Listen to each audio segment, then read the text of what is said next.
ప్రభాస్ గారి క్యారెక్టర్ చాలా బాగుంది. ఆ స్లాంగ్ అంటే పెద్ద పెద్దలు అందరూ పెట్టి తీశారు సినిమా.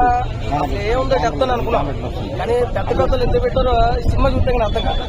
చాలా వరకు ప్రతి క్యారెక్టర్ న్యాయం జరిగింది. కమలాసన్ గారి క్యారెక్టర్ అంతంత మాత్రం అనిపించినా కానీ పార్ట్ 2 అంతా కమలాసన్ గారి మీద ఆధారపడింది. ఏదో ఒకసారి వస్తారంటే కమలాసన్ గారి మీద వదిలేశారు.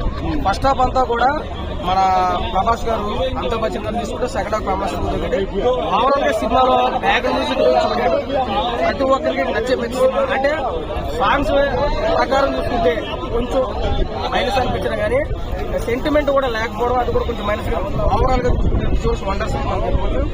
ఇంకా ప్రభాస్ గారి కెరీర్ లో ఒక మంచి సూపర్ హిట్ మూవీగా ఈ కలికి నిలబడబోతుంది. అదే విధంగా అవుట్ ఆఫ్ 5 రేటింగ్ చూసుకుంటే సినిమాకి 3.5 వరకు మైనస్ పాయింట్ మనకి సాంగ్స్ మైనస్ పాయింట్ అనుకోవచ్చు.